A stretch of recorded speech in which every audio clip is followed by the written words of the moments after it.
È mercoledì 4 dicembre, buongiorno Sicilia da Angelo Gagliano. E buongiorno anche da me, Lorena Dolci. Bene, fra poco da Lorena per vedere i quotidiani regionali prima e poi vedremo anche quelli nazionali, ma intanto c'è la cronaca per cominciare, il caso Margaret Spada, stai tranquilla, domani puoi mangiare, questo è il messaggio che lo studio medico aveva inviato alla giovane lentinese che è deceduta prima dell'intervento al naso cui si sarebbe sottoposta poco dopo. L'ipotesi che l'autorizzazione a mangiare prima dell'anestesia possa essere tra le cause della morte di Margaret Spada, la 22enne di Lentini, deceduta a Roma dopo essersi sottoposta lo scorso 4 novembre a un intervento di rimodellamento del naso, è tra le principali al vaglio degli inquirenti. C'è un messaggio WhatsApp sul telefonino della giovane, ora sequestrato, che reciterebbe così: stai tranquilla, domani puoi mangiare e bere. Lo scambio sarebbe avvenuto il giorno prima dell'operazione tra Margaret e un numero riconducibile allo studio medico dell'Euro dove la giovane lentinese si era recata per l'intervento. Così racconta il legale della famiglia Spada. La circostanza mi è stata riferita dai genitori di Margaret, che hanno avuto la disponibilità del cellulare della figlia durante i giorni di ricovero presso la rianimazione del Sant'Eugenio, l'ospedale dove poi è morta Margaret dopo 3 giorni di coma. Se interpretato come un permesso a mangiare prima dell'anestesia, il messaggio diventa qualcosa di molto importante, visto che il decesso potrebbe essere proprio derivato da complicazioni relative al fatto che la giovane avrebbe dovuto presentarsi a digiuno. Margaret si sarebbe sentita male proprio subito dopo la somministrazione dell'anestesia e, secondo quanto si legge dalla relazione dell'ASL, è stata rilevata la presenza di contenuto gastrico nei polmoni. In più c'è il dubbio che la ragazza non sarebbe stata rianimata correttamente dopo il malore. I medici, titolari della struttura, sono indagati per la morte della ragazza. Gli inquirenti stanno anche valutando i documenti relativi alle eventuali mancate autorizzazioni dello studio medico. Andiamo subito dunque ai quotidiani, Lorena. Sì, perché Angelo, questa vicenda è stata seguita con apprensione da tutta l'Italia, una vicenda che ha scosso un po' tutti, anche perché ci sono sempre più giovani e giovanissime che fanno ricorso a interventi di chirurgia estetica, e quindi la troviamo sia sulla prima pagina del Giornale di Sicilia. Lorena Lancieri, trovati i messaggi, i genitori di Margaret, i medici le dissero di mangiare, come abbiamo appena sentito nel nostro servizio. Lo ritroviamo anche sulla prima pagina del quotidiano di Catania, La Sicilia, ancora questo messaggio: tesoro tranquilla, puoi mangiare e bere, dallo studio il via libera letale. E poi vediamo nel dettaglio invece il legale riferisce il racconto dei genitori la sera prima dell'intervento dalla segreteria dello studio Procopio, e si ritiene che sia stata la moglie del titolare. In chat il via libera cibo e bevande, poi l'anestesia locale. La circostanza della messaggistica, ha dichiarato l'avvocato Alessandro Vinci, che è il legale della famiglia, è stata riferita dai genitori della ragazza che mentre era in rianimazione in ospedale avevano preso possesso del suo cellulare. Dall'autopsia è emersa una polmonite ab ingestis, vuol dire che la ragazza aveva del cibo nei polmoni, e anche che, come abbiamo sentito, non sarebbe stata rianimata subito e correttamente. Insomma, oltre allo studio legale e oltre a uno specialista, il PM ha incaricato 2 nuovi consulenti e quindi si attendono poi i risultati dell'autopsia. Grazie Lorena, ancora cronaca. Torniamo di nuovo a Noto per la vicenda della preside, della dirigente scolastica che è stata aggredita da un ragazzino di terza media. La prognosi per lei è di 1 mese, rintracciata telefonicamente. Ha detto dunque che il ragazzo, il giovane ragazzino, è una vittima del sistema. È una vittima del sistema. La preside definisce così il ragazzino di 14 anni che l'ha aggredita a scuola. Era stato portato da lei per una sospensione e avrebbe reagito spingendola a terra e trascinandola per i capelli. Il giorno dopo Desiree Coco, si chiama così la dirigente del Maiore di Noto, è ancora sotto shock. I medici le hanno diagnosticato un trauma cranico, un trauma cervicale ed una spalla lussata.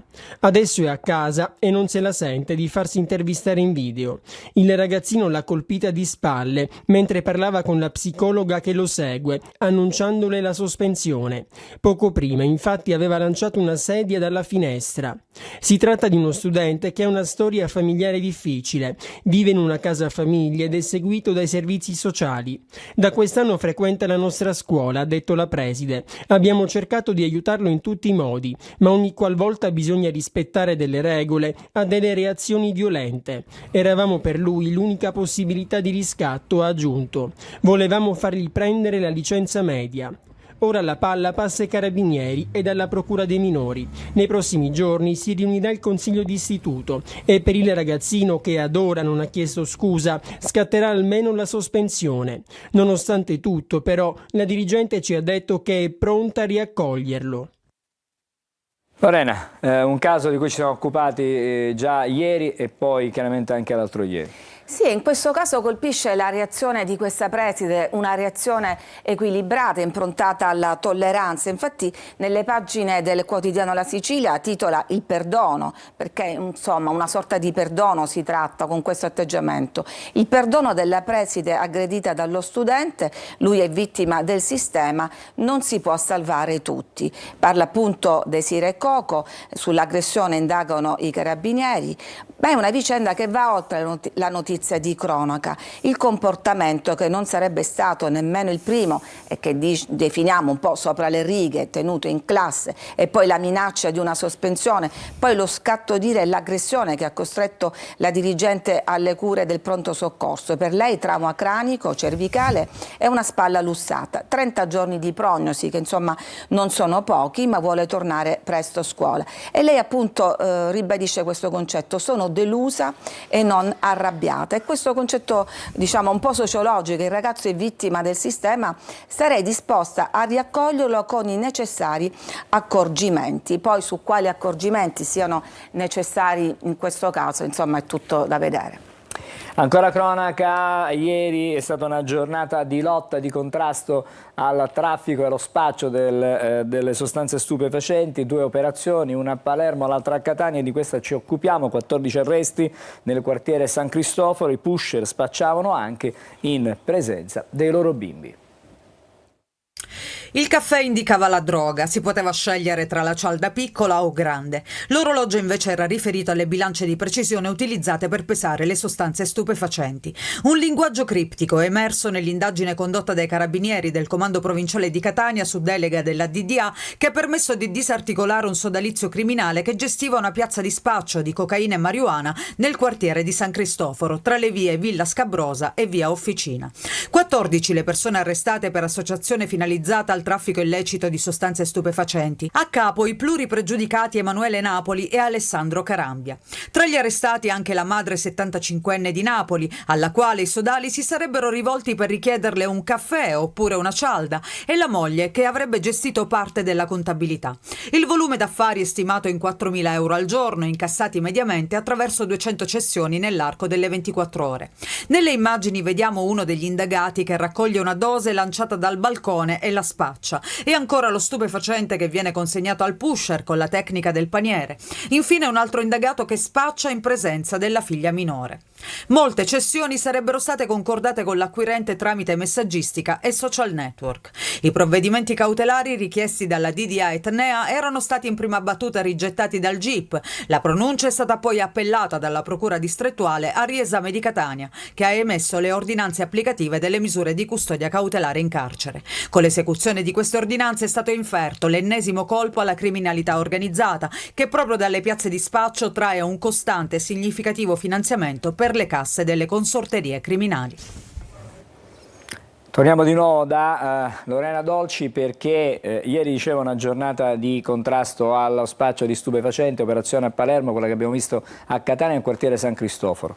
Sì, di questa operazione colpisce, ma come spesso accade, che lo spaccio sia una questione di famiglia. Il quotidiano La Sicilia titola infatti "Lo spaccio con i bimbi in braccio". Blitz nel cuore di San Cristoforo, le misure sono state 11 in carcere e 3 ai domiciliari, operazione direzione Villa Scabrosa, che è questa parte del quartiere San Cristoforo, con i carabinieri che hanno arrestato appunto 14 indagati, e ci sono anche 2 donne, e andiamo a vedere il ruolo di queste donne. Vorrei un caffè piccolo, così il capopiazza ordina le dosi alla madre pusher, che viene anche un po' maltrattata. Intanto fra le varie tecniche, oltre a quella del linguaggio criptico, c'era quella dello squillo, il famoso squillo degli anni 80 per risparmiare sul telefono, che era un segnale per preparare la droga. Fondamentale il ruolo appunto della madre, che addirittura durante una visita medica viene redarguita dal figlio dicendo: lascia stare tutto, non puoi lasciare un minuto,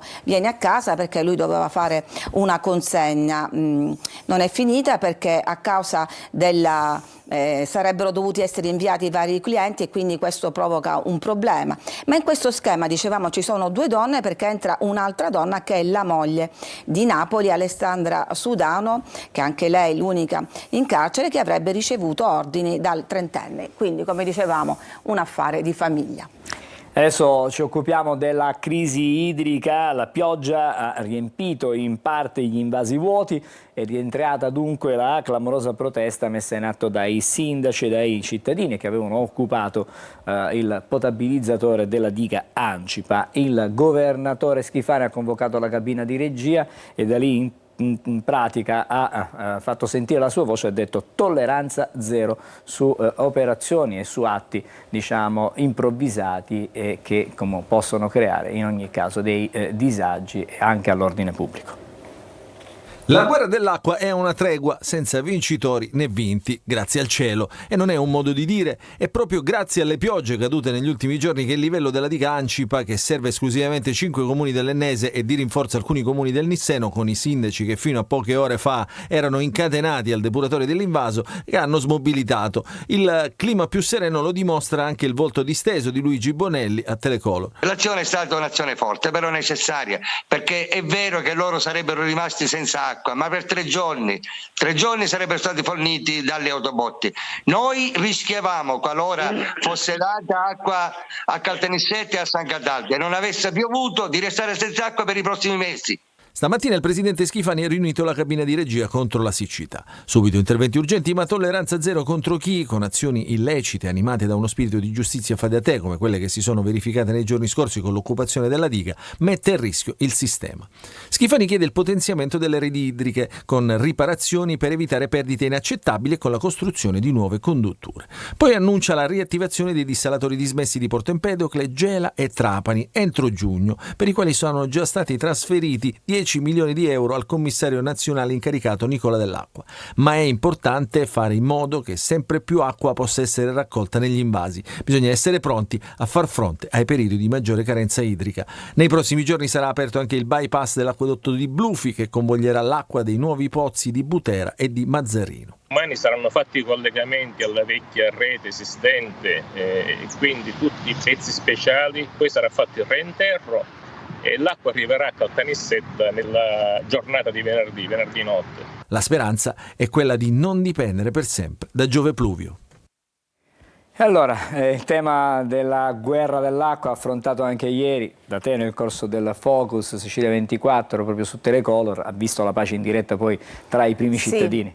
Sì, infatti è stato molto simpatico il sindaco di Nicosia, Bonelli, che ha invitato tutti i sindaci a fare colazione in piazza per sancire questa pace, ha invitato anche noi a immortalare questo momento. E pace fatta, però forse dovremmo parlare più esattamente di tregua, perché è vero che tutto dipende da questo bypass. Infatti la Sicilia, nelle pagine interne, dopo il titolo "Il fai da te non risolve la crisi", monito di Schifani ai sindaci ribelli, che fa riferimento appunto a questa monito, minaccia di Schifani a non ripetere azioni di questo genere, vediamo che a Caltanissette e San Cataldo lo sguardo degli amministratori è puntato su Capodarso. Cos'è questa località? È il posto in cui Siciliacque sta realizzando il bypass di 1,5 chilometri alla condotta principale che da Butera porta l'acqua al potabilizzatore Blufi per poi ritornare nel capoluogo nisseno. Un intervento in costo d'opera in un acquedotto che non veniva utilizzato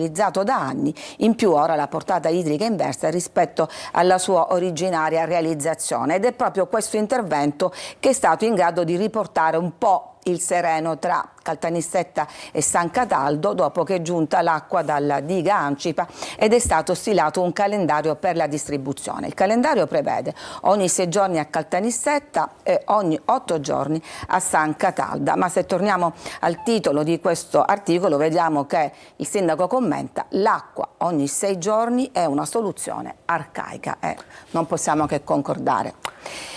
E adesso andiamo avanti vedendo gli altri giornali e parto dalla Gazzetta del Sud perché, Angelo, oggi è un giorno importante. Abbiamo la visita della First Lady americana al borgo messinese dove nacque la sua bisnonna che emigrò in America. Perché la Gazzetta? Perché questo paesino è Gesso e si trova proprio in provincia di Messina, anzi è considerato in realtà una frazione di Messino. Vedete, c'è la fotonotizia con la moglie dell'attuale presidente Joe Biden e poi questa foto con uno striscione che accoglie Welcome to Gesso. Gesso, scrive la Gazzetta del Sud, è il villaggio delle radici, accoglie Jill Jacobs Biden. L'arrivo a Sigonella, dove dovrebbe essere arrivata in questi momenti, poi il trasferimento a Messina e la visita a quel piccolo borgo collinare, ma parliamo di 500-600 abitanti, dove appunto cominciò la storia della sua famiglia. Ci sarà l'intero villaggio di Ibisu, che è il nome originario di Gesso, con il parroco in testa ad accogliere Mrs. Jill Jacobs Biden, in una giornata che passerà alla storia sicuramente per questo piccolo paesino. Ed è stata proprio la First Lady americana a volere fortemente questo agognato ritorno alle radici nella terra, dalla quale nel 1889 partì la sua bisnonna, ed è la prima volta che leggo bisnonna perché finora avevamo parlato in realtà di bisnonno, quindi apprendiamo che fu una donna a partire per New York dove si sposò con un altro siciliano dal cognome Jacob, diventato poi anglicizzato Jacobs. E poi facevamo riferimento alle operazioni antidroga di ieri, non c'è stata soltanto quella a Catania, c'è stato anche un maxi blitz a Palermo, operazione a Palermo, 25 arresti, l'asse con i fornitori calabresi. Un dettaglio un po' macabro: mozzarono il dito al corriere che non pagò il suo debito di droga. Di questi 25 sono stati portati in carcere, 2 ai domiciliari. L'organizzazione aveva come base il quartiere Guadagna, ma relazioni con strutture simili, quindi con altri clan che operano in Lombardia e in Emilia-Romagna, da cui venivano acquisite le partite di droga. E poi c'è un articolo in taglio centrale dedicato alla donna del padrino. Il padrino è Matteo Messina Denaro. La donna ha reso delle dichiarazioni spontanee, siamo già al processo d'appello, raccontando che quando l'ho conosciuto io sapevo che si chiamava Francesco Salsi, così abbiamo cominciato ad avere una conoscenza intima. Poi, quando ho saputo chi era, nella mia mente comunque ho continuato a percepirlo come la persona che avevo incontrato. E questo è il racconto di Lorena Lancieri, una delle donne di Matteo Messina Denaro, appunto, condannata per mafia a 13 anni e 4 mesi, e questo ha raccontato ai giudici. Andiamo al Giornale di Sicilia, ancora l'operazione di Palermo, droga a Fiumi, arresti a valanga, colpite 2 gang con base alla Guadagna e Falsomiele, c'è ancora il dettaglio del dito mozzato, ma poi anche si parla della manovra all'Arse con le aziende partecipate, ai presidenti stipendi da triplicare, il maxi aumento previsto da un emendamento presentato dal governo. Stupro di gruppo, parliamo dello stupro del Foro Italico, per cui sono stati condannati 6 giovani, uno di questi, l'unico che all'epoca dei fatti era minorenne, aveva chiesto di essere mandato ai domiciliari, i giudici hanno risposto no. Le esigenze cautelari restano, ha una condanna a 8 anni e 8 mesi, anche perché quando era stato mandato in comunità questo giovane si era vantato nelle chat del gesto che aveva appena compiuto. Andiamo a vedere adesso Repubblica Palermo, che fa un'apertura tutta sua, ma è un fatto di cui si sono occupati anche i nazionali, che riguarda la stretta del governo su 5.000 B&B, a cui fa eco anche il sindaco di Palermo Lagalla, che dice: troppi affitti a Palermo, ci sono 1.000 nuove strutture in un anno. Il sindaco dice: giusto limitare l'eccesso di locazioni turistiche, il Comune chiede di applicare il giro di vite del Viminale sul key box e self check-in. Sono cioè quei sistemi automatici di accoglienza che consentono ai proprietari delle case di vacanze di non andare personalmente ad accogliere i turisti. Naturalmente una grande comodità per i proprietari, lo possiamo immaginare, ma restano dei buchi, diciamo, nella procedura anche di sicurezza rispetto a questi ospiti. E comunque la Galla continua a dire che le locazioni turistiche sono ormai in eccesso. Andiamo a vedere un'altra pagina della crisi idrica. Il Repubblica Palermo torna appunto sulla crisi idrica e corsa ai pozzi fai da te, visto che c'è questa gestione, insomma gli agricoltori si danno da fare, 3.000 in lista per il bando della regione. Gli agricoltori non hanno più fiducia nella gestione pubblica dell'acqua, 20 milioni ai privati per cercare fonti alternative. E poi c'è quest'altro inchiesta sui furbetti, i soliti furbetti, in questo caso spese e pennichella in orario di lavoro. La procura indaga sui dipendenti Reset. L'indagine riguarda casi di assenteismo, ma anche furti e comportamenti illegali delle squadre. A distanza di 4 anni dall'ultimo blitz sui furbetti del cartellino, la Reset è di nuovo nel mirino della procura di Palermo. Ci fermiamo qua, di nuovo a te Angelo. Fra poco torniamo da Lorena Dolci per la rassegna stampa, quella nazionale, e con i fatti anche che arrivano dal resto del mondo. Intanto diciamo che Jill Biden è atterrata a Sigonella, è in visita adesso per qualche momento alla base di Sigonella e poi si trasferirà, come abbiamo sentito prima dei servizi, a Messina. È il momento di collegarci con la Polla Strada. Andiamo adesso a Ragusa, dove c'è il vice ispettore Salvatore Licco. Buongiorno ispettore, vice ispettore. Buongiorno direttore, buongiorno ai telespettatori. Iniziamo subito col dire che al momento non si segnalano particolari criticità né sulla viabilità autostradale né sulla viabilità ordinaria. Tuttavia nel corso della mattinata odierna sono previsti rallentamenti alla circolazione dovuti alla predisposizione di idonei servizi di tutela e vigilanza per il transito di personalità.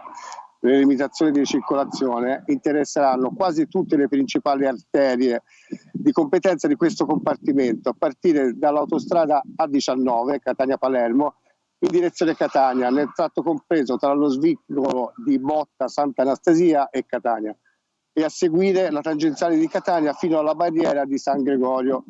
Infine ripercussioni sul traffico si avranno anche sulla 18 Catania-Messina in direzione nord e sulla tangenziale di Messina. A questo punto le consuete pillole sulla circolazione stradale, sulla sicurezza della circolazione stradale, e nel ricordare a tutti i telespettatori l'uso corretto del telefono alla guida attaccato chiaramente ai sistemi di Bluetooth dell'auto, la velocità adeguata alle condizioni di tempo e di luogo, e soprattutto nel vedere il nostro bel Etna imbiancato in questo periodo, ricordiamo che dal 14 novembre al 15 aprile gli enti proprietari delle strade possono stabilire con apposita ordinanza l'uso di catene o pneumatici invernali. Visto l'attuale situazione dell'Etna e sicuramente il fatto che le persone si legheranno a usufruire della neve domenica nel fine settimana, si ricorda agli utenti della strada che dovranno essere dotati di appositi pneumatici invernali o di mezzi antistruccionevoli al fine di evitare incidenti. Con questo è tutto, la saluto a lei e ai telespettatori. E una buona giornata. Grazie al dottore Ricco che ci ha parlato di fatto da Ragusa. Avete visto in collegamento diretto, abbiamo avuto la possibilità di vedere quello che succede sulle nostre strade e sentire anche qual è la situazione della viabilità. E in tema di viabilità adesso attiviamo e accendiamo il nostro sguardo sulla città di Catania, su due snodi cruciali della viabilità. Siamo alla Tondo Gioieni, alla circonvallazione, stamattina traffico rallentato in direzione Mister Bianco, quindi in direzione verso il Policlinico, direzione ovest, mentre in direzione est verso Ognina la situazione sembra un po' più fluida, ma c'è traffico intenso. Dalla circonvallazione andiamo anche in via Vincenzo Giuffrida, che è, diciamo, l'accesso e l'uscita dalla città. Vedete stamattina traffico particolarmente intenso, però al momento scorrevole, anche se certamente ci sono dei rallentamenti. Grazie allora al contributo dalla regia per averci dato lo sguardo, averci mostrato quello che succede sulle strade anche a Catania. Ci fermiamo, andiamo in pausa, dopodiché riprenderemo la rassegna stampa con Lorena Dolci. Stavolta i quotidiani saranno quelli nazionali, fatti dall'Italia e anche dall'estero.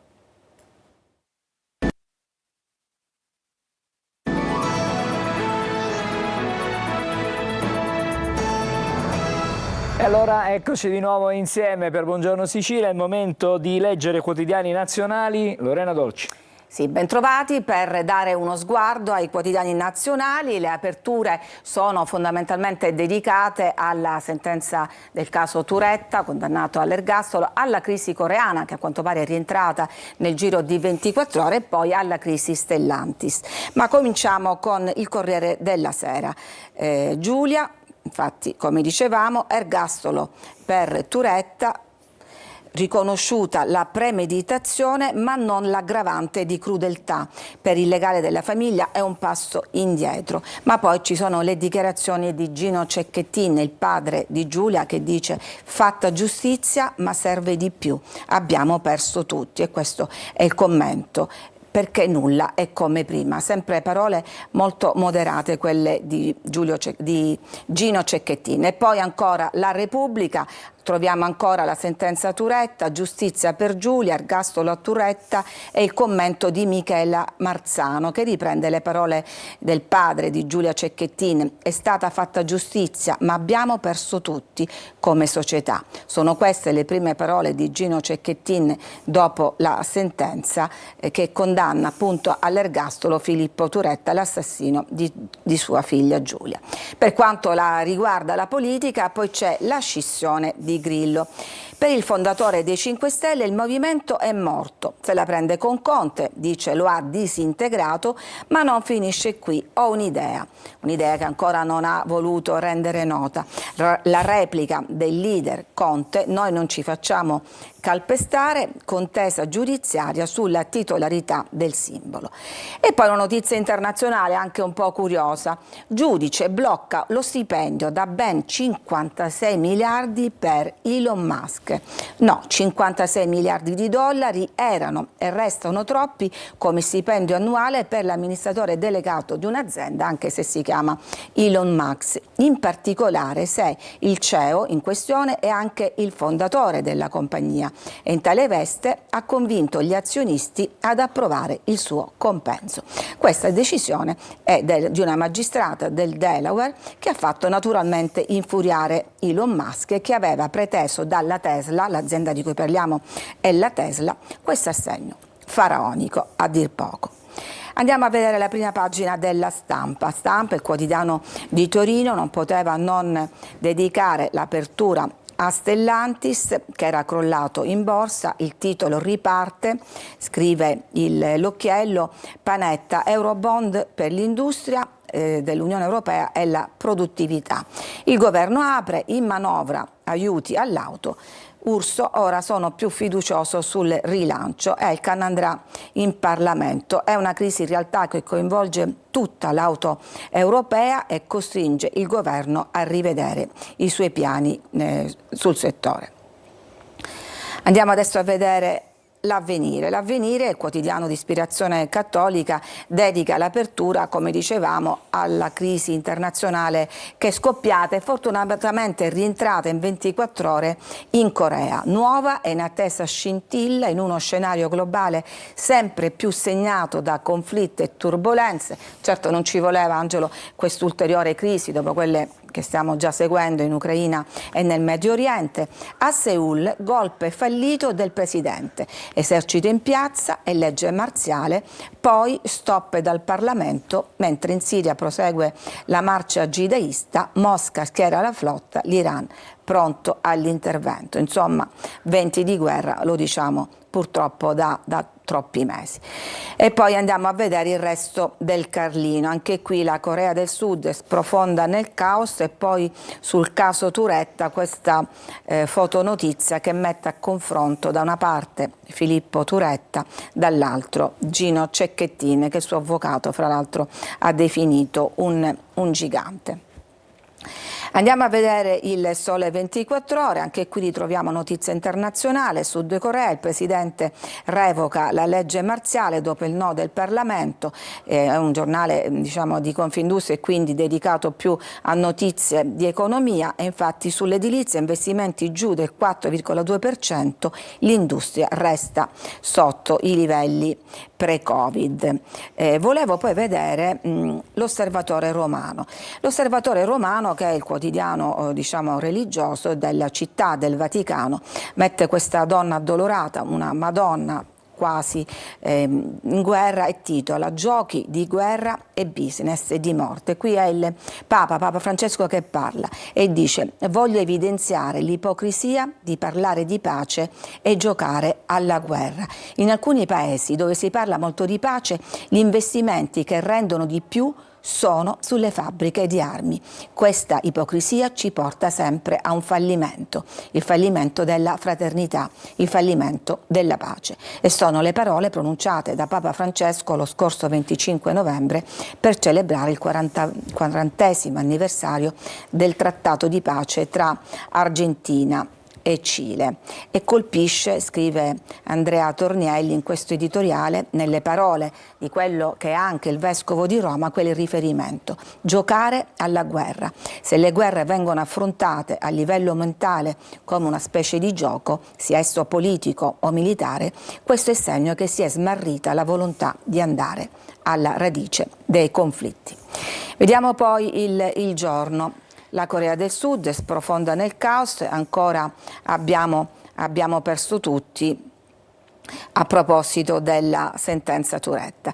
Il manifesto invece torna e insiste sulla questione siriana, sindrome siriana.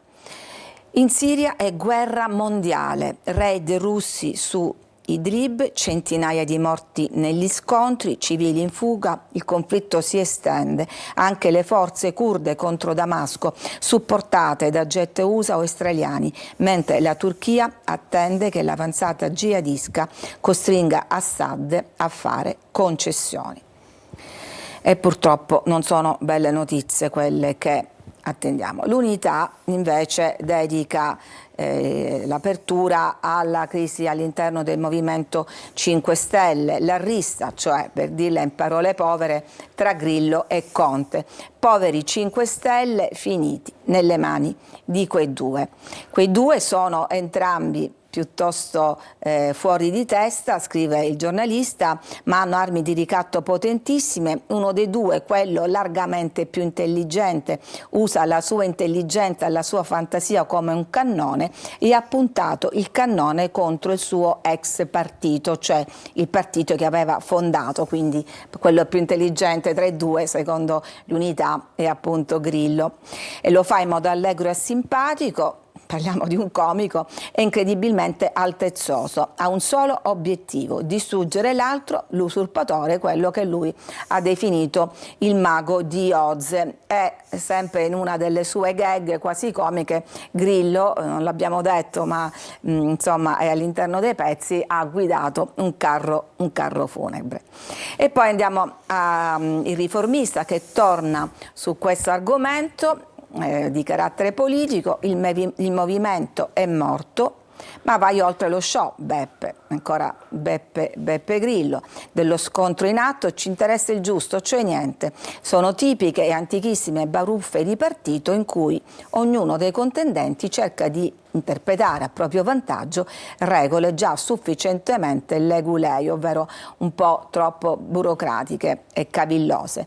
Se invece avete 9 minuti di tempo libero, impiegateli per guardare il video che Beppe Grillo ha girato ieri da un carro funebre, in cui ha spiegato le ragioni per le quali oggi il Movimento 5 Stelle è diventato ormai un partitino. La Gazzetta del Mezzogiorno titola invece scontro sull'auto, pressing su Elkann, Urso il ministro apre al piano Italia, ma Melfi si trema, incentivi alla manovra, De Caro bussa all'Unione Europea e si avvicina lo spettro, come si evince dall'analisi, della rivolta sociale, capitanata in questo caso dal segretario della CGIL Landini. Ci fermiamo qui con la rassegna stampa nazionale, torniamo da Angelo Gagliano. Grazie Lorena. Allora fra non molto in mattinata, prima della fine della trasmissione, saremo ancora con te con le altre notizie, gli aggiornamenti dai quotidiani. Adesso il medio, le previsioni meteo, e poi subito dopo il primo tema della nostra mattinata ci occuperemo del Festival di Sanremo. C'è il nuovo cast per edizione 2025, cercheremo di scoprire qualcosa di questa edizione firmata Carlo Conti. Un saluto e ben ritrovati a questo aggiornamento con le previsioni per mercoledì. Il tempo sarà molto instabile al centro-sud per la formazione di un vortice di bassa pressione sul basso Tirreno, con piogge e rovesci più diffusi sul medio versante adriatico, poi in serata su tutto il sud. In Sicilia avremo instabilità soprattutto sul versante settentrionale, sul Trapanese nel corso della prima parte della giornata, e poi in serata peggiora anche sul resto dell'isola. Ventilazione moderata nei quadranti nord-occidentali, temperature bene o male stazionarie, comprese tra i 15 e i 20 gradi nei valori massimi. Giovedì poi ritroveremo una giornata molto instabile per la presenza di questo vortice, con piogge e rovesci diffusi su gran parte dell'isola, associati anche a un rinforzo della ventilazione, quindi anche mari agitati o in burrasca, e temperature che saranno in calo, valori generalmente intorno ai 14-17 gradi su gran parte delle nostre città. Per tutti i dettagli c'è l'app di Trebi Meteo.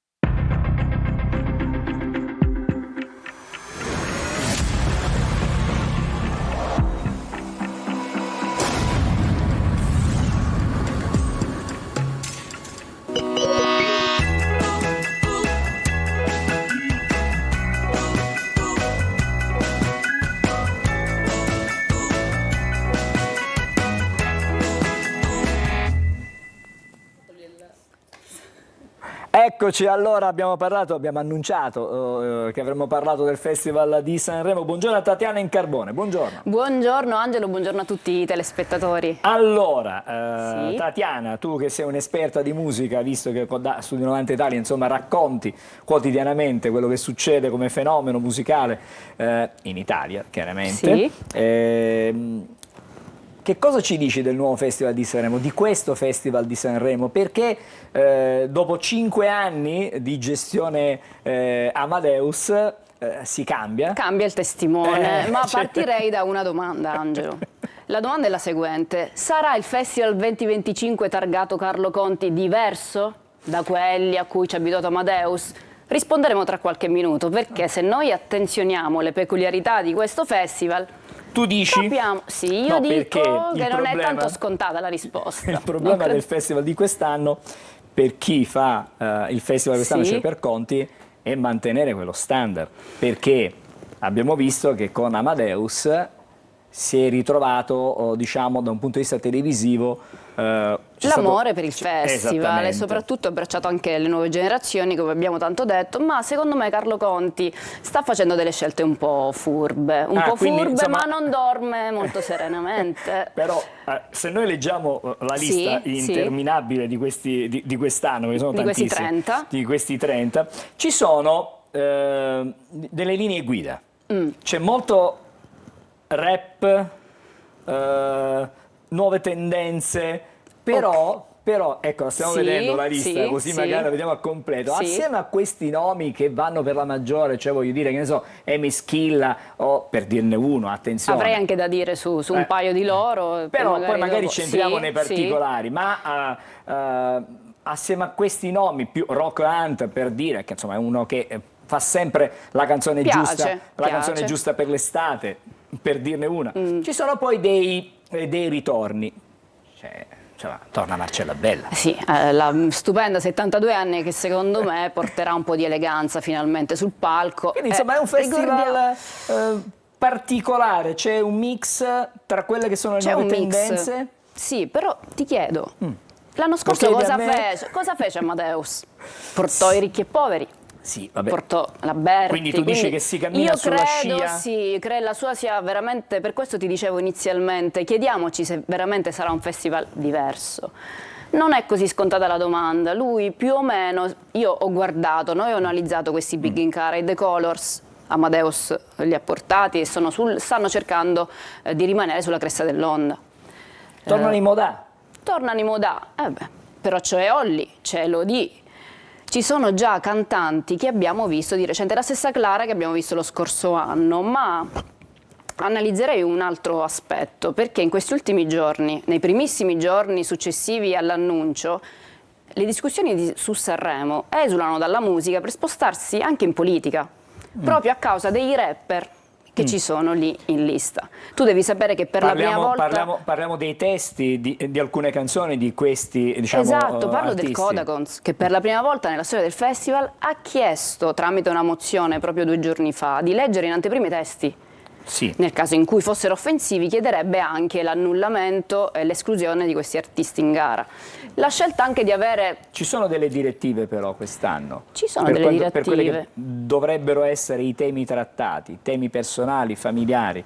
Assolutamente sì, però il Kodakons vuole vederci chiaro, vuole essere sicuro, perché comunque sappiamo che va in prima serata, è il programma che parla del costume italiano e della contemporaneità, in questo momento storico bisogna stare attenti. Diciamo allora che una canzone che nasconde temi di violenza, temi, insomma, termini violenti, e anche l'esclusione, l'attaccare l'altro, il diverso. Quasi un'istigazione alla violenza, perché nei testi di alcuni rap ci sono in effetti questi riferimenti violenti che comunque abbracciano un pubblico giovanissimo, quindi bisogna stare attenti. Ti dicevo anche che è una scelta secondo me molto furba, perché noi ci ricordiamo il caso di Rosa Chemical, Fedez, e quest'anno avremo Tony F e Fedez, perché come giovanissimi sanno, qualche mese fa i 2 giovanotti sono stati al centro di un gossip riguardante il dissing, perché se ne sono detti di tutti i colori a forza di rime.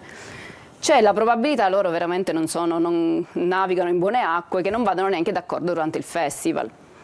Il fatto di metterli insieme, Fedez e Tony F, secondo me è una scelta anche un po' furba da parte di Carlo Conti. Da questo punto di vista attira l'attenzione e quindi c'è curiosità di quello che può accadere e quello che non potrebbe durante quelle serate. Accadere. Sì. Senti, ma cosa mi dici di Alessandro Cattelan, che era indicato da tutti tra i papabili per la conduzione del nuovo festival? In qualche modo si dice che sarà il futuro. Dopo Carlo Conti potrebbe essere il suo turno. Io credo che lui sia pronto. E poi un grande innovatore, Cattelan. È pronto, è preparato, ne sa veramente tanto di musica, ha sempre lavorato in questo mondo, anche dietro le quinte. Sicuramente era uno dei papabili, però ancora la Rai non è pronta per fare questo passaggio di scettro. Quindi hanno dato quasi un contentino. Quindi la co-conduzione tra Conti e Cattelan il sabato sera. Sarà una prova. Sarà un test. Sarà un test per Cattelan, però sicuramente lo vedremo tra qualche anno, sì. La sorpresa di quest'anno, chi potrebbe essere la sorpresa di quest'anno? Sorpresa non mi riferisco ai nomi noti, cioè ai big, ma la sorpresa tra quelli che sono, diciamo, le proposte fatte da Carlo Conti in questo cast. Per esempio Olly, che già abbiamo visto a Sanremo perché era già stato scelto da Amadeus e adesso è in rotazione radiofonica insieme ad Angelina Mango. Secondo me Olly ha una bella voce, un buon timbro e canta bene perché non usa l'autotune, a differenza dei giovanissimi. Ma poi ti posso dire una cosa un po' polemica. Certo, come no. Basta i comacose, ci hanno stancato, veramente noiosissimi. Tra l'altro noi con Amadeus abbiamo assistito al fidanzamento, al litigio, alla riappacificazione, al matrimonio. Non vorrei che adesso assistessimo al divorzio. Cioè basta, non ci sono grandi nomi, non ci sono novità. È un copia e incolla degli stessi cantanti degli scorsi anni. Diciamo che si va sul sicuro, su quello che ha funzionato. Su quello che ha funzionato e che piace al grande pubblico. Lui ha detto sarà un festival diverso. Sempre torniamo alla mia prima domanda: sarà davvero un festival diverso? Se avesse invitato i Jalis, che per la 28esima volta sono stati esclusi, sì, sarebbe stato un festival diverso. Ma i Jalis non hanno lasciato un buon ricordo al Festival di Sanremo, te lo dico per certo, perché io quell'edizione del festival l'ho vissuta in diretta. Eravamo in sala stampa con la collega anche Roberta Lunghi. Quell'anno certamente fu una grandissima sorpresa la loro vittoria, però un fuoco di paglia. Diciamo vero. Che è vero anche che il Festival di Sanremo nella sua storia ha fatto ci sono state grandi bocciature per grandissimi personaggi e poi grandi successi per artisti che poi magari non hanno avuto. Ma questo proprio è la peculiarità del Festival di Sanremo. Infatti a mio avviso poteva Carlo Conti dare un messaggio chiaro, magari prendiamo i Jalis oppure Clara, appunto, che è stata l'anno scorso con Diamanti Grezzi sulla cresta dell'onda, riprenderla. Perché? Il ritorno di Francesca Michelin come lo vedi? Mi piace tantissimo lei, sicuramente anche lei insieme a Marcella Bella è una di quelle poche che sanno cantare, lo fanno bene, hanno studiato, per cui sarà una bellissima performance la loro. Massimo Ranieri? Massimo Ranieri farà vedere ai giovani come si canta, appunto la senza voce. Perché ormai la musica utilizza poco la voce, dicevi tu, c'è questo sistema di correggere quando ci sono delle sbavature, l'autotune, no? Praticamente. Ma anche per chi non lo usasse, però in realtà non cantano, non hanno voce. Non lo so se il festival della musica italiana che vogliamo far conoscere ai nostri figli sia questo. Io credo, forse io manterrei un po' le tradizioni vive, perché in realtà, come dicevo poc'anzi, è il costume della nostra contemporaneità, del nostro paese, è lo specchio. Sì, la novità va bene, ma io metterei delle regole più ferree, più rigide. Cioè no autotune, per esempio. Una volta magari c'era la classificazione, no? I big, le nuove proposte, si gareggiava da una parte, gli altri, dopo aver fatto Sanremo Giovani, arrivavano sul palco dell'Ariston, facevano i festival alternativi per arrivare poi al Festival di Sanremo, insomma. Era gestito in un altro modo. Era gestito in maniera diversa. Sì, adesso magari forse si punta subito agli ascolti e quindi si pensa di portare, immagino io, i big, tutti i personaggi conosciuti, perché chiaramente i Modà segnano praticamente un ritorno al festival, Marcella Bella e Massimo Ranieri cattura un certo tipo di pubblico, Elodie che poi è la star che tutti in questo momento inseguono da un punto di vista musicale. Ma non solo, anche Rose Villeni, infatti la sfida sul palco sarà tra le due queen, tra le due regine, perché loro due se la diranno a colpi di outfit, perché sono veramente bellissime in questo momento, sono le due regine della musica italiana, quindi credo che ne vedremo delle belle anche in questo caso. Vorrei spendere due parole su Cristicchi, anche Bruno Risassa. Ecco, il cantautorato torna, quella è stata una scelta che mi è piaciuta da parte di Carlo Conti. E quindi chi scrive le canzoni in qualche modo è stato premiato? Ha una marcia in più, sì. Brunori è di nicchia, ma io credo che col festival sicuramente abbraccerà un largo pubblico.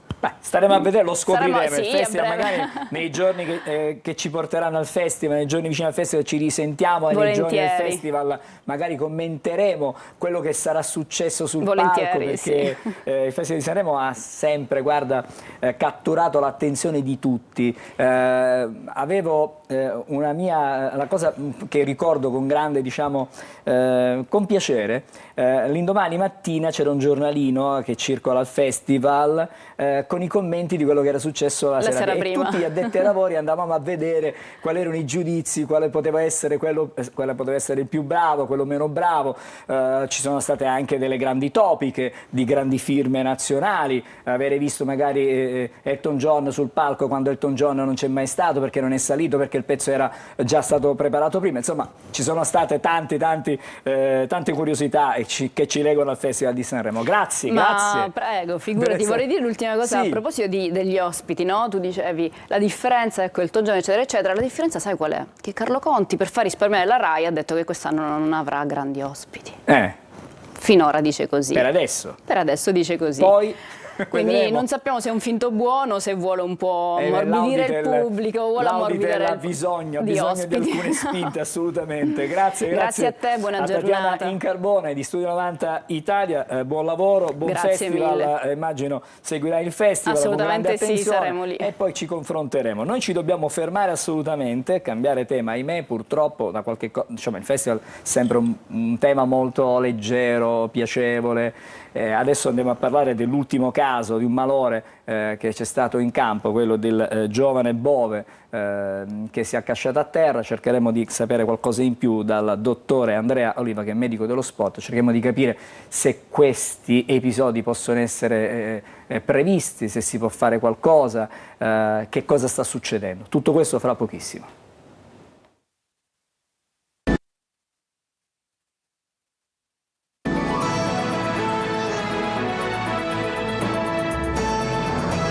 Siamo di nuovo insieme a Buongiorno Sicilia, come anticipato adesso parliamo del caso Bove e di quello che sta accadendo, perché ormai questi episodi si susseguono con una certa frequenza nel mondo dello sport e nel calcio in particolare. In collegamento con noi c'è il dottore Andrea Oliva, che è medico dello sport. Buongiorno dottore.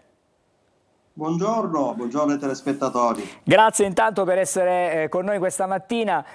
Diciamo che negli ultimi giorni sulle pagine sportive dei quotidiani specializzati e dei quotidiani generalisti, non solo sulle pagine sportive, il caso Bove tiene banco, perché un ragazzo, un giovanissimo, ha accusato questo malore durante una gara, durante una prestazione agonistica. La partita è stata sospesa, ma ci sono stati momenti di grande paura. Ha riportato in mente quello che era successo molti anni fa, qualche anno fa, non moltissimo, nel 2012 con Morosini. È un fenomeno che ahimè si sta ripetendo con una certa frequenza. Secondo lei perché? Che cosa sta succedendo?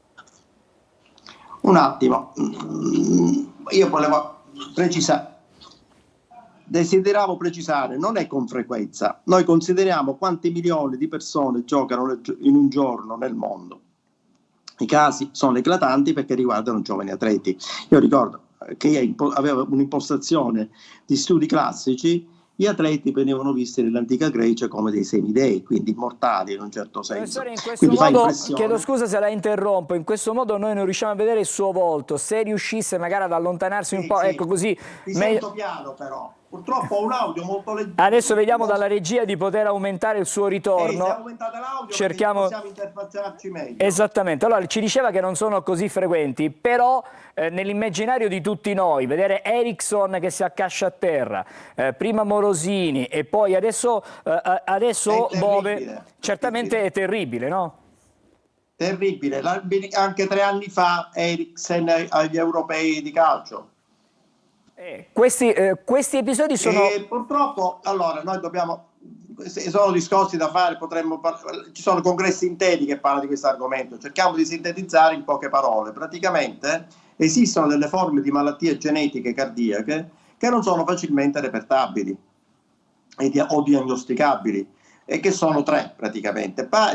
Sembra dalle notizie che arrivano, perché ovviamente tutto è coperto da privacy, come è logico, e anche da segreti istruttori, perché ovviamente ci sarà un'istruttoria riguardo per andare a verificare come sono state fatte le visite precedenti, quelle di idoneità, e si va a scavare negli ultimi 5 anni. Quindi esistono 3 malattie genetiche. Sembra che una delle 3 abbia riguardato proprio il povero Bove, che grazie a Dio sta bene. Dobbiamo dire, a onor del vero, che i soccorsi sono stati repentini e in 13 minuti lui dal campo si trovava già in rianimazione all'ospedale Careggi, che è un ospedale attrezzatissimo dove io mi sono recato certe volte per corsi di aggiornamento, e anche è stato rianimato, defibrillato in ambulanza. La legislazione italiana, partiamo da lì, esiste, è molto capillare. Esiste una legislazione che si riferisce a un decreto ministeriale del 18 febbraio 82, quindi sono 42 anni. Ovviamente noi medici dello sport, io sono un cardiologo oltre che medico dello sport, noi cardiologi dello sport insistiamo sempre sul fatto di aggiornare questi protocolli. Consideriamo che in apertura di un congresso dove ero relatore e moderatore dissi: noi medici dello sport siamo seduti su una bomba a orologeria, e si capisce benissimo il senso di quello che voglio dire. perché un atleta in apparente benessere può avere questi problemi che nelle visite mediche non sempre si possono trovare, e sono 3 le malattie genetiche. Lui pare che sia incappato Bove nel cuttilungo. Spiegare cos'è, sono rilievi tecnici, sono fenomeni elettrici che possono portare a aritmie mortali. La caratteristica, come Morosini, sembra sia stato lo stesso motivo, ma ricorda anche lo spagnolo Puerta. Puerta morì durante un ritiro che era a Coverciano. Se mi ricordo che era un ritiro della sua squadra a Coverciano e ha avuto un arresto cardiaco nel sonno. Astori. Quindi i casi ci sono, devo dire, diradati, grazie a Dio, però fanno impressione, come stavo accennando poco fa, perché l'atleta tu lo consideri veramente ai limiti dell'immortalità, specialmente a 22 anni. Cosa succede? La legislazione c'è, noi abbiamo questa legislazione molto stringente, molto capillare, come tutte le leggi, e qui andiamo su un campo ovviamente molto più vasto, ci sono ma vanno applicate nella maniera corretta. Noi abbiamo questa legislazione che permette solo ai medici dello sport di redigere, di effettuare una visita per rilasciare un certificato sportivo agonistico, mentre per i non agonisti c'è un vuoto legislativo, lo possono rilasciare i pediatri e i medici di base ai propri assistiti, oppure dei medici dello sport che sono iscritti alla federazione, non sono specialisti come soci aderenti. Dottore, la interrompo un attimo. Abbiamo capito che per quanto riguarda l'agonismo c'è un settore specializzato, che è la medicina dello sport, che rilascia il nulla osta per poter esercitare questa attività. Ma se io volessi andare in palestra, non sono un atleta agonista, che cosa devo fare? Ci sono degli esami anche per avere un po' di serenità personale? Si possono fare alcuni esami, perché il semplice chiaramente diciamo, tracciato dell'elettrocardiogramma non penso che possa essere diciamo, risolutivo per poter praticare sport, anche se non agonistico, più intenso. Ascolti, questa è una disquisizione linguistica, praticamente quella che mi dice la sua domanda è assolutamente pertinente, perché la distinzione fra agonistica e non agonistica è che l'agonistica va svolta in ambito di una federazione. I calciatori, per esempio, che da 12 anni in poi diventano agonisti, ogni sport ha la sua fascia di età, il minimo è ginnastica artistica, ritmica, danza, che sono 8 anni, poi si va a salire, il calcio è 12 anni. Il pugilato per esempio è 16 anni, perché c'è lo scontro. Cosa succede? Per andare in palestra in tutti i casi bisogna fare sempre un elettrocardiogramma. Io dico sempre un elettrocardiogramma non si nega mai a nessuno, perché non puoi, il medico di base o il pediatra, che sono molto attenti, attenzione, loro non effettuano l'elettrocardiogramma nella maggioranza dei casi, però suggeriscono al paziente di fare un tracciato da un cardiologo e poi loro redigono i certificati in base a un elettrocardiogramma. Quindi per andare in palestra non bisogna mai sottovalutare la palestra, il solo fatto che è non agonistica, anche perché dei casi di arresto cardiaco in palestra ci sono stati. E anche a riposo, ecco, un caso che mi è arrivato alle orecchie, è successo, un ragazzo si era appena alzato dalla panca in una palestra, doveva iniziare il riscaldamento, è caduto al suolo esanime, poi hanno accertato al pronto soccorso che era un problema di malattia genetica, le 3 a cui accennavo. Da lì non ci si salva, agonisti o non agonisti, può riguardare tutti, però prima di andare in palestra, in piscina, anche i runner, bisogna sempre sottoporsi a un controllo cardiologico. Dottore, le chiedo scusa, ma si può fare qualcosa per verificare se ci sono queste malattie, diciamo, congenite, per cui uno non sa di saperle? Cosa si può fare? Allora, grazie della domanda che colpisce il cuore del problema. Parliamo di cuore col bisticcio di parole. Allora sì, esistono degli esami, però sono esami genetici a cui si arriva dopo aver escluso qualunque altra forma. Noi abbiamo la cosiddetta anamnesi, cioè la storia del paziente, che è esplicativa. Se ci accorgiamo, quando chiediamo, che c'è stata qualche mortalità improvvisa, la cosiddetta morte subitanea alla siciliana, sudden death all'inglese, molto più elegante, allora cosa succede? Andiamo a indagare se c'è una familiarità, perché genericamente, a volte anche a livello di media, si parla di arresto cardiaco dovuto a un infarto. Un ragazzino di 14 anni non può avere mai un infarto, tranne delle malattie congenite. Allora cosa succede? Bisogna indagare se ci sono questo tipo di malattie. Ripeto, esiste per esempio una di queste 3 sindromi, che è la Brugada, è terribile. Oggi faccio un elettrocardiogramma ed è negativo. Se però il soggetto gli viene un attacco febrile, va al pronto soccorso, una febbre intendo 39-40, fanno un tracciato e viene fuori l'onda che significa che c'è la Brugada, l'onda indicativa della Brugada, solo dopo attacco febbrile. E quindi a quel punto si approfondisce. Ripeto, gli esami genetici che non si possono fare di routine, intanto perché sono molto costosi e poi devono essere molto settoriali, molto precisi. Però ci sono dei segni, a volte se si ha la fortuna di trovare dei segni ecocardiografici con l'ecocardio, che è un esame semplice, l'esame di secondo livello, a volte possono esserci, specie quando riguarda una sindrome del ventricolo destro. Non so a citare termini tecnici, che non è la sede adatta, però sì, si possono vedere dei segni che possono dare il sospetto. Il sospetto si può avere, a quel punto si approfondisce, ma la certezza non si può avere mai. Dottore, la ringraziamo intanto per il suo contributo questa mattina. Il discorso è ampio, direi è anche lungo, perché potremmo stare a parlare di questo per ore. Immagino, lei ci dice che ci sono dei congressi che vanno avanti su questi temi e poi si aggiornano di mese in mese per un confronto, per un nuovo confronto. Grazie intanto per essere stato con noi questa mattina, per averci chiarito alcuni aspetti, e magari ci torneremo su questo tema, perché la vicenda... Possiamo aggiornarci molto volentieri, sono a vostra disposizione. Benissimo, grazie al dottore Andrea Oliva, che è medico grazie dell'ospitalità, dello sport. Buon lavoro, buona giornata. Una buona giornata a lei, ci fermiamo ancora, breve sosta e poi ci ritroviamo di nuovo a Buongiorno Sicilia.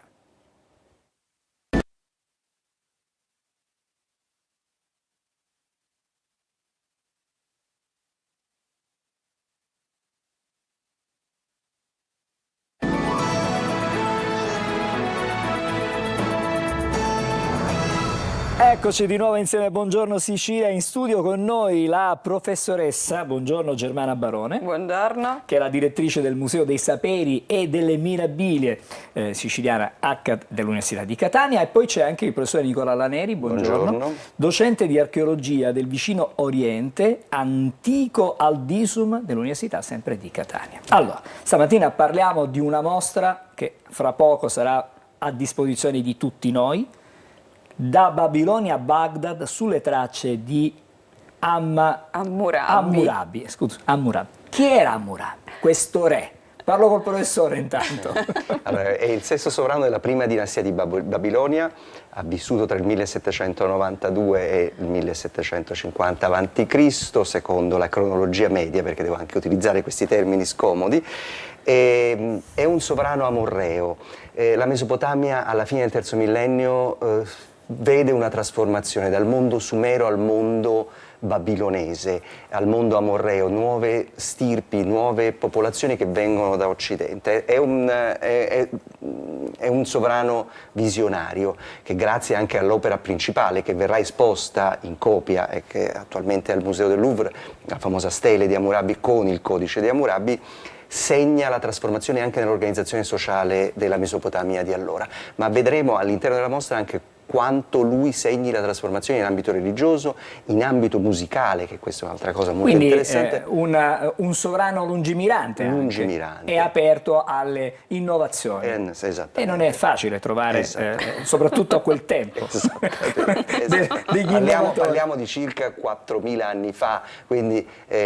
come dire l'altro ieri. E quindi vedremo anche all'interno della mostra, a livello anche architettonico, di costruzioni idrauliche. Noi abbiamo trovato questa porta perché noi scaviamo a Baghdad in un sito di questo periodo che probabilmente è legato proprio alla prima dinastia di Babilonia, e vediamo proprio le canalette di scolo in terracotta che neanche a Roma romana classica si incontrava. Delle meraviglie davvero da questo punto di vista.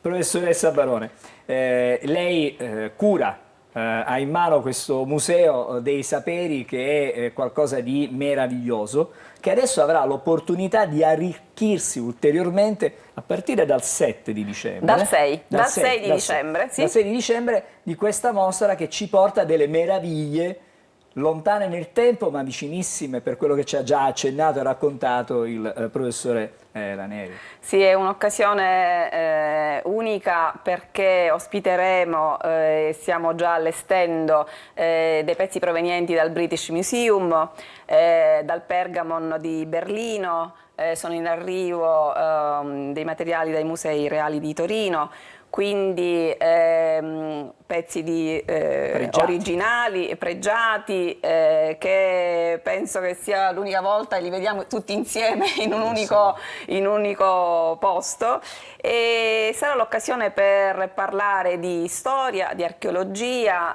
ma parleremo anche ci sarà una sala dedicata alle ricerche che l'Università di Catania svolge nell'ambito dell'archeologia, dell'archeometria, della valorizzazione del patrimonio culturale e della fruizione, nuovi metodi di fruizione, e sarà un racconto anche un po' multisensoriale, perché l'idea è anche quella di dare delle suggestioni, sensazioni, Stiamo curiosità. vedendo delle immagini nel frattempo noi degli scavi, Degli no? scavi del professore Laneri, sì, quindi passiamo dallo scavo al museo, quindi c'è una stretta correlazione tra lo scavo e ciò che vedremo poi in questo percorso museale. Ma tutto questo si fa chiaramente approfittando di quella che è la tecnologia, no? Di quello che oggi il digitale ci offre, un'esperienza sensoriale che tocchiamo, per dire, con mano, vediamo effettivamente quello che gli antichi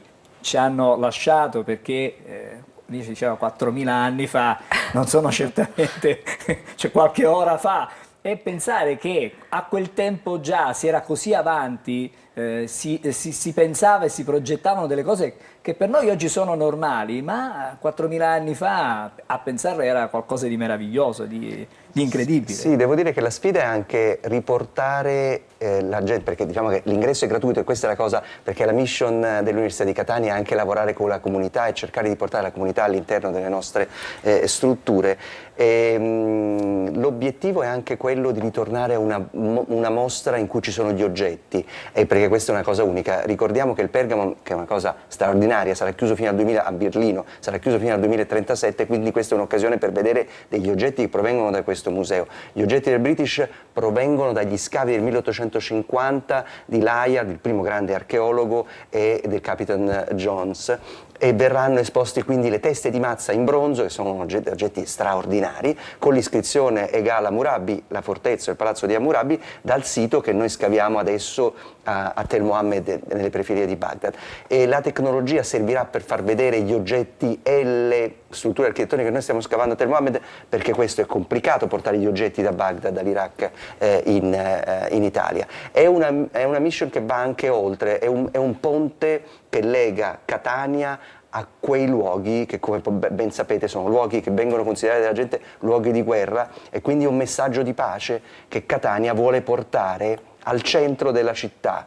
È un messaggio di pace per dire: quei luoghi hanno una storia straordinaria, e noi avremo per i prossimi 3 anni un progetto di cooperazione col Ministero degli Affari Esteri e con l'Università di Bologna per supportare le popolazioni di Baghdad nella promozione del turismo culturale, nella speranza di un'apertura verso il turismo culturale iracheno. La location che ospiterà, diciamo, questa mostra nel cuore della città di Catania, e praticamente, per chi ha avuto la possibilità di vederlo, ritrovarsi in un luogo splendido, speciale, particolare, ma per chi non ha mai visto il Palazzo Centrale dell'Università di Catania, anche un'occasione per visitare il palazzo. Il palazzo è il museo che conserva le collezioni storiche dell'università a partire dal 1600, e quindi sono collezioni importanti, e potrà vedere, appunto, fare questa visita anche. La mostra, come dicevamo, è gratuita, siamo aperti sia la mattina che il pomeriggio,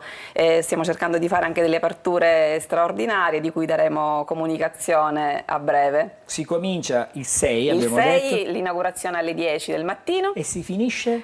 L'11 di febbraio. E quindi ci sarà la possibilità, durante i festeggiamenti agatini, perché no, di poter visitare, oltre che, diciamo, la città, di seguire i festeggiamenti della Santa Patrona della città di Catania, poter per chi viene da fuori Catania, perché sono tanti i turisti che in quei giorni saranno qui in città, poter visitare anche questa splendida mostra. Sì, il luogo accoglie tantissimi cittadini, ma tantissimi visitatori, turisti stranieri da tutte le parti del mondo, quindi la collocazione, il luogo è proprio attrattivo e quindi vi aspettiamo numerosi. E come dico ai miei allievi, la cosa bellissima è che la festa del nuovo anno, che si svolgeva ad aprile nella Mesopotamia antica, era legata alla festa durante la quale la statua principale, del dio principale Marduk, veniva portata in giro per Babilonia per 12 giorni. Quindi per questo motivo abbiamo deciso di posticipare, di arrivare, perché la festa di Sant'Agata non è altro che una continuazione di quella tradizione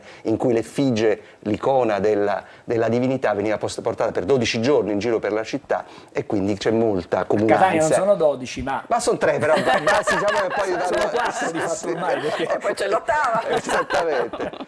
Grazie allora alla professoressa Germana Barone, che è la direttrice del Museo dei Saperi e delle Mirabilie di Sicilia dell'Università di Catania, grazie al professore Nicola Laneri, che è il docente di archeologia del vicino Oriente antico al DISUM dell'Università sempre di Catania. In bocca al lupo. Grazie. Noi ci fermiamo ancora fra poco, dopo le pillole dell'almanacco di oggi, con noi ci sarà Marco Amato. Oggi 4 dicembre è la giornata internazionale delle banche. Istituita dall'Assemblea Generale delle Nazioni Unite nel 2019, riconosce il potenziale delle banche nel finanziamento dello sviluppo sostenibile, al fine di arrivare al raggiungimento degli obiettivi prefissati entro il 2030. Sradicare la povertà, ridurre la disuguaglianza e combattere il cambiamento climatico sono solo alcune delle tematiche da affrontare per l'economia globale, grazie al prezioso contributo delle banche di sviluppo nazionali. Ma sapevate che è possibile far muovere i treni con delle calamite giganti? Si tratta dei treni a levitazione magnetica che viaggiano grazie alla presenza di grosse elettrocalamite che li tengono sospesi di circa 1 centimetro sopra i binari, e l'unica forza che si oppone al moto è quella dovuta alla resistenza dell'aria. Ed è proprio grazie a questo se in Giappone è stato costruito un treno che ha raggiunto la velocità dei 603 km all'ora, record mondiale nel 2015, anche se 505 km all'ora è la velocità massima stabilita per il servizio commerciale.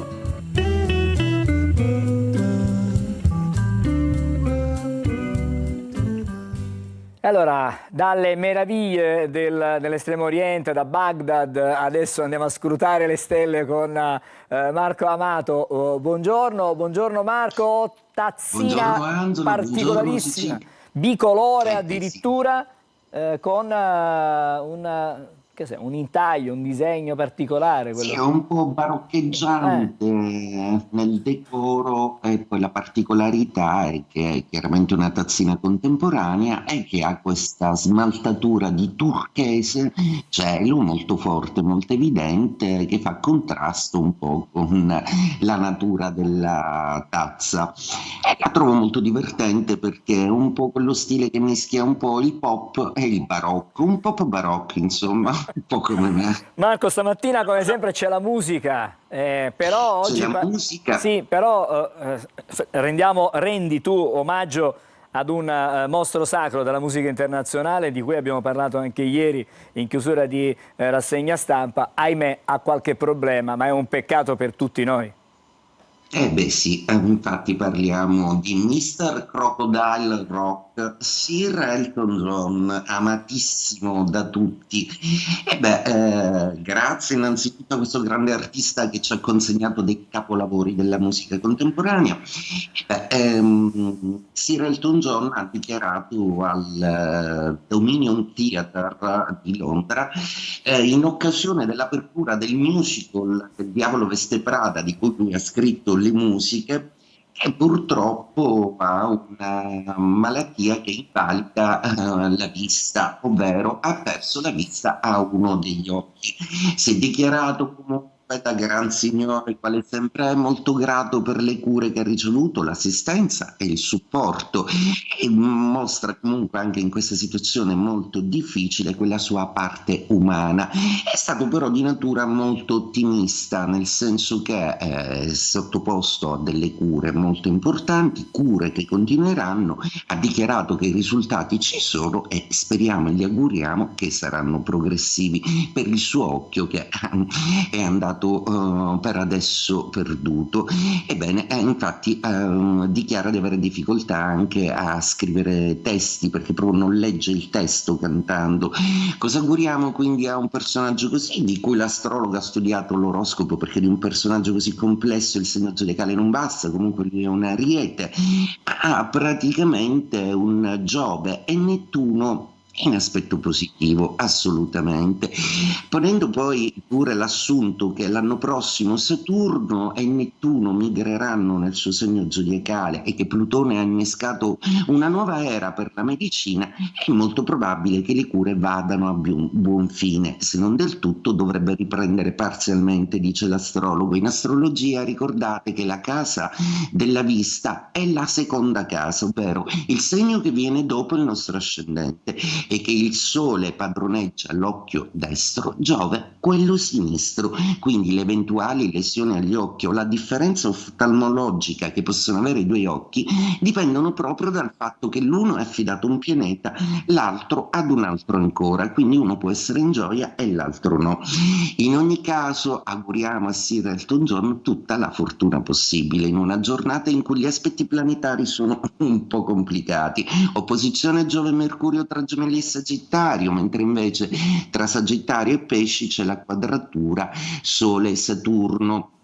E inoltre Venere tenta coraggiosamente di fare pace con Nettuno e di espandere un senso animistico profondo, spirituale e positivo. Ebbene, la giornata di oggi non privilegia tanto molti segni zodiacali, anzi ne mette in difficoltà un po'. Diciamo quali sono invece i più fortunati. Oggi potrebbero i Gemelli e il Sagittario avere una svolta molto importante. Acquario e Leone devono ricordarsi di evitare gli scontri, mentre invece gli Acqua, Cancro, Scorpioni e Pesci sono un po' più razionali, i Terra, Toro, Vergine e Capricorno fanno un po' confusione tra l'affetto e il lavoro. E detto questo, auguro a tutti una splendida giornata. Buongiorno Sicilia. Grazie Marco, una buona giornata anche a te, ci ritroviamo domani mattina. In un minuto Lorena ci dà gli ultimi aggiornamenti dei quotidiani. Sì, più che un aggiornamento è una curiosità che riguarda tanti giovani, tanti siciliani che vivono all'estero e che volevano cogliere l'opportunità al volo di prendere il treno low cost offerto dalla regione. Il Sicilia Express però, questa è la notizia, è andato subito sold out. La regione pensa ad attivare un secondo convoglio contro il caro voli, qualche utente, forse più di uno, è rimasto a piedi, mentre il biglietto aereo da Milano ha già toccato 800 euro. Ti posso dire, ieri Angelo abbiamo provato anche noi a collegarci sul sito e già poche ore dopo le 15 era impossibile entrare nel sito. Sono solo 544 i siciliani che sono riusciti a entrare, quindi smanettoni facili che hanno immediatamente cliccato. Un viaggio che durerà 22 ore da Torino a Messina e viceversa, poi il treno si sdoppia a Messina, una parte andrà a Palermo, un'altra a Catania. Ad attrarre è stato sì il costo vantaggioso, 30 euro andare e 30 euro a tornare, ma anche questo treno perché è un convoglio storico ristrutturato e che tra ristoranti e bar e animazione garantirà una vera e propria travel experience con influencer a bordo inclusi. La regione è contenta, diciamo gli utenti un po' meno perché qualcun altro avrebbe avuto piacere di salire a bordo. Grazie Lorena, ci fermiamo qui, come sempre chiudiamo in musica, stavolta ricordiamo i Led Zeppelin che il 4 dicembre del 1980 chiudevano quello che era stato il loro grande ciclo. Quello che ascoltiamo adesso è uno dei più grandi successi della band, Tutto l'amore, Whole Lotta Love, questo è il pezzo che sentiamo.